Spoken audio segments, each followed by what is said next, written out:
Welcome to the AppSec Insiders Podcast. I'm Jared. I'm joined today with Farshad and Blake. Say hi. Hey. Yeah. Yeah. And we're the hosts of today's episode of the AppSec Insiders. As always, this is a show where we explore the ever-evolving and intriguing world of application and cloud security. But before we get into today's discussion, where we'll be talking about what we learned at the RSA conference, we have a few housekeeping items. So to meet us in person, check out our event page, or we will be at B-Sides Vancouver. That's May 26th. We will be at the OWASP meetup in Vancouver. That's June 14th and 15th. We will be at Collision in Toronto on June 17th. And be sure to come by and say hi. Also, recently we launched our Eureka DevSecOps platform. Which centrally orchestrates your scanners, correlates the results, manages your application security risks, security threats and risks. Well, you can check it out on our website or on the Azure Marketplace. If you yourself are an AppSec professional and you're looking for an opportunity to work with some of the best in the industry, or a developer with an interest in cybersecurity, be sure to check out our careers page at forwardsecurity.com/careers. And lastly, if you're not already subscribed, please consider subscribing and sharing with anyone who you think may enjoy listening. It would mean a lot to us. So, gentlemen, it's good to see you. I myself was not at the RSA conference, but you were both there, and from what I've heard already, learned a lot. There was lots to see. Yeah, Farsha, do you want to kick it off and tell us a little bit about it? Sure. So I just want to add that there was also the B-Sides San Francisco conference going on, which is a pretty awesome one. Of all of the B-Sides, it's one of the most attended and most exciting one. We can talk about some highlights there as well. I know Blake attended both Saturday, Sunday. I only caught the Sunday. I usually try to go at least on one of the days just to reconnect with the community. Most of the folks in the AppSec community usually attend that the B-Sides SF, and it's a really nice intimate setting to get to reconnect with folks and all that stuff and have meaningful conversations. But RSA was crazy. I mean, Blake, how many people do you think attended this year? I'm looking at the stats. It said almost 50,000 people. But that doesn't include everything that was going on around the events and all the people coming and going. Wow, 50,000. That's a lot of people. I personally didn't get a chance to check everything out. And I'm just talking about the expo floor. There were just so many companies showcasing their innovations and their products. And that's personally usually the reason I go to RSA, is mostly to just see who's innovating, who's doing what are the cutting edge, bleeding edge technologies, who's in, who's out, and that sort of thing. But yeah, it was a lot of interesting trends. Blake, what were some of your observations from this year's RSA? I know you usually make a point of going as well every year. Yeah, I've been going for, I think it was almost 9 years now. Missed a couple due to COVID. But overall, I'm seeing some of the same faces, some of the same companies, but I'm seeing a lot of amalgamation of companies. That was the most fascinating thing, is seeing things just change. One of the fascinating things I found was there's a lack of the marketing buzzword zero trust this year. In past years, seeing that everywhere. This year, it seems to be done. I only recall one company that really focused on the zero trust marketing game. So that was a fascinating insight for me. Yeah, that's a good point, Blake. You know, in the past few years, there was zero trust everywhere. Even companies that didn't do zero trust wanted to call their products zero trust. And that sort of definitely had died off. I think I only saw one company do that as well. But I think on the flip side, we saw a lot of AI, didn't we? There was a lot of AI. AI is the key buzzword right now. It's going to be interesting to see how people actually get value out of the AI. Talking to some investors, I found that their focus right now was, what are the fundamentals of the company and how is AI going to enhance it, versus organizations that just have a wrapper around AI. That was a very interesting play of what are people looking for. I think the most fascinating one that I saw, and I have a little like soft spot for the Elastic with my previous life at CMD. seeing what Elastic is doing with AI was fantastic. They've really mapped out how attacks, and if people don't know, Elastic took the mindset of pulling in a security play. So they bought Endgame, they bought CMD, and a couple other companies, and they're amalgamating that into a one platform. So if you use their platform, you're going to be able to use the security tools. But to enhance that, they've really mapped these attacks and the scene capabilities to the MITRE ATT&CK framework. But beyond that, you can actually enhance the data with your various models. You're not locked into one model, but you can change. Hey, I like the OpenAI model, or I want the Anthropic Claude model. And you can pick and choose what models you want inside the platform. So, talking to David from the product team, I was blown away by what was going on. I found that really, really cool as well. Like when he showed us that feature, it was mind blowing because a lot of times these SIM platforms, they just ingest all the alerts and then it's your job to try to figure out what to do with them. Similar problem that we have in the AppSec space, right? The vulnerability scanners just find vulnerabilities. You got to go figure out where they fit in the attack stage, what the risk is. So what I really liked about that feature was that they take the alerts and then they try to map it into those stages. And then, as you were saying, they let you use whatever AI model you want. That was just really, really cool. I haven't seen anyone else do that. So yeah, kudos to them. Great, great work. Mhm. I think the buzzword right now that I talked to another investor, a strategic investor. So they work with a bank, and the conversation that the CISOs are having right now are, how are we going to do more with less? How are we going to find tools? Unfortunately, that it sounds bad, but how are they going to replace bodies with tools? How are they going to make efficiency and be more profitable? And that's been a big push. And I saw some tools that are really focusing on that. One of the ones that was most interesting talked to Dropzone AI. They did an amazing capability where they're a SOC analyst. So they take in all the ingestion of the feeds and they actually become a tier 1 SOC analyst and they actually report issues. Very fantastic play there in using AI to just streamline workflows. You know, it's going to be interesting what happens with AI in the next little while. When you were mentioning, like, with, you know, there's less budget, companies want to do more, and there's this whole, hey, AI can solve all your problems. I'm just curious to see where the trends go. It seems like so far there's some good work coming out, but there's still a fair bit of work to be done in that space to make it actually realize all the promises that they're making, a lot of these vendors. Were there any major shifts that you saw in the industry this year? Apart from buzzwords, I mean, did you see anything like, I think probably since last year, AI has become much more stable and user-friendly. It's been integrated. It's had a whole year to make integrations into security projects. Did you see anything like that there? Yes-ish, but I want to talk about the trends that I observed, and I'd love to hear Blake's thoughts. The trend in the AppSec space was there's a lot of convergence happening, right? Like you go look at every booth, like Checkmarx, Veracode, they're all trying to do everything, right? Like, you had tools that started as a SCA, and then they started saying, hey, we were doing SCA, now it's really good, let's do SaaS. Oh, let's also do secret scanning, and now let's try to, correlate these results. So you're trying to, I'm seeing a trend where these companies that just made tools realizing that scanner alone is not solving the problem. They need to have other kinds of scanners. So they're going into providing other kinds of scanners, and then they realize that this also needs to be, all correlated and all that stuff. So I saw that trend a lot. And the other thing is that, for the last couple of years, we've been hearing about, ASOC going to ASPM and ASPM this and that, and there's a lot of confusion. And then, CSPM and all this stuff. What I observed this year was there's a lot of convergence of those platforms, like, just bringing cloud and application all under one roof and getting full visibility. So vendors that were doing ASOC or ASPM, they're adding cloud capability. Cloud vendors are trying to add app capabilities. They're trying to partner each other and integrate.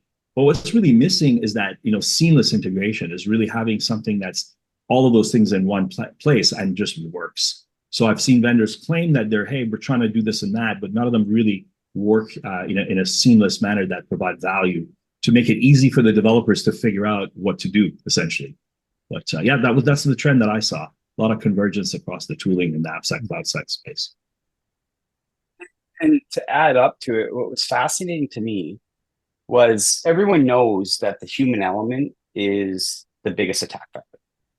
But I saw a reduction in education platforms because I think people are realizing that you have to go beyond some of the education, and it's going to be, how do you limit the blast radius? How do you basically take the fundamentals that, yes, people are going to get fooled. And the innovation sandbox winner is an organization called Reality Defender, where they're actually looking at deepfakes.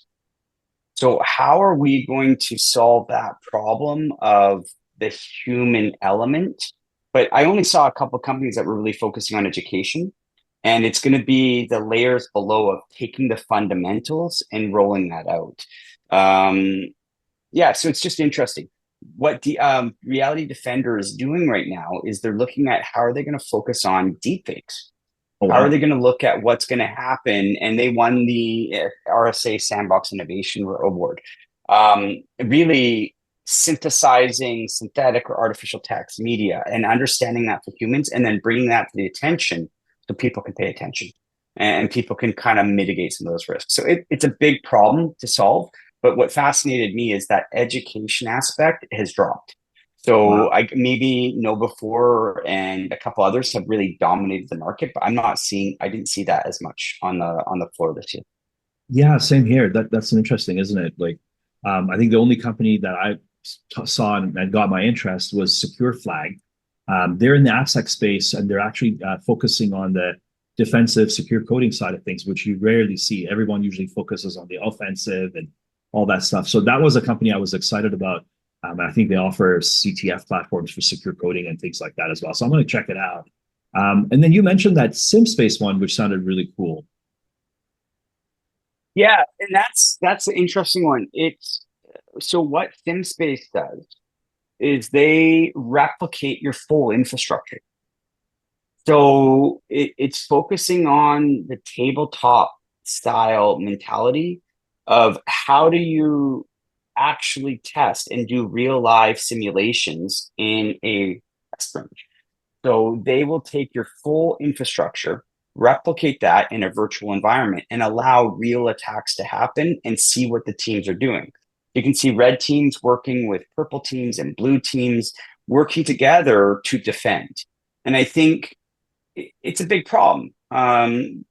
Being on the inside of a couple attacks and seeing what happens and helping, people don't really realize what happens until you simulate it. And even when you're doing tabletop exercises, taking it to the next level has been a big key missing piece. So how do organizations better themselves, but do it in a secure way? And I think SimSpace is solving a massive problem. I That's was pretty excited to see that. really cool, right? Because like you just made me think of something. Because not only can it be used for training, right? You set up an environment, get your team to go and learn, but also, as you mentioned, for doing tabletop exercises, our clients often have problems with that. You know, how do you simulate things with actually, like, you know, having an environment that you can use for that kind of thing? So SimSpace is one to watch out for sure. I think, Jared, we should look into it, see if we can get it set up for us to do some training as a training ground. I think it's a good idea. And so you were there also representing Forward Security and the Eureka DevSecOps. Did you see a space for it there? You know, in terms of the product Eureka DevSecOps, the first time I went to DEF CON was, or sorry, not DEF CON, RSA. I think it was 2019 was the first one I went. Mhm. And I didn't see any companies really doing what we were doing. There was very few of them present. So I came home with this idea and started building this Eureka, and here we are, right? And then last year when I went, there was all these companies doing, you know, what we're trying to do. You know, good news is there's still lots we're going to be having that a lot of these other products don't have. But it was a good market validation, because there's like, hey, this was an idea we had. Look, there's this other companies doing it. That market has been validated. But yeah, like I said, there's lots of really exciting features that we're planning on building to adding to Eureka that are missing, and that end-to-end integration is really key that we're targeting to address with the platform. Okay. And it's interesting as well. The state of the US software supply chain security policies are coming down and coming into heavy effect.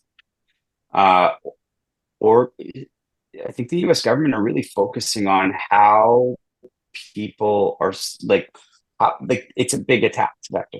I talked to a couple organizations where they want to know what's going on. They want to know what packages are being installed. So this SBOM play, the SaaS DaaS capabilities for organizations is becoming a massive problem. The regulations that are coming out now, I think the EU Cyber Resilience Act, I don't think anyone even knew about that. That's No, coming out.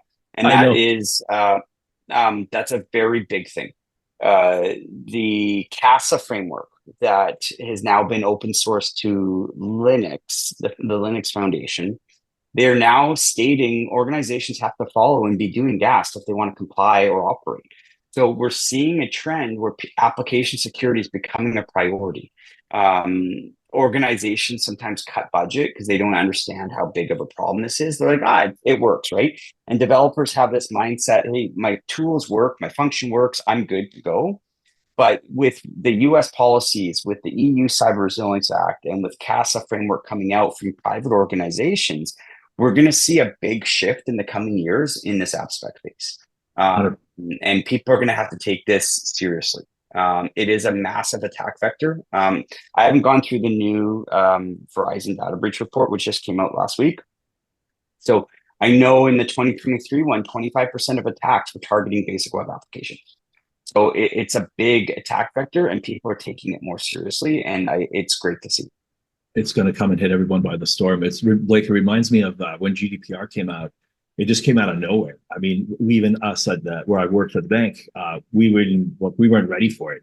All of a sudden, it just came in 2017, and everyone had to scramble and try to be compliant or pay the fines and all that kind of stuff. So I think some of these regulations that you mentioned are going to have that type of an impact in the AppSec, and it's way overdue. I think I've been in this AppSec space for about 16 years now, and this kind of stuff has been with standards, regulations, and things that drive people to do better security have been missing. I mean, it shouldn't be that way, but unfortunately, we live in a world that people won't do stuff unless there's some regulation or being forced to do it, or they get breached and then they lose a lot of money, and then they do security as an afterthought, which is just human nature. Always ends up costing more.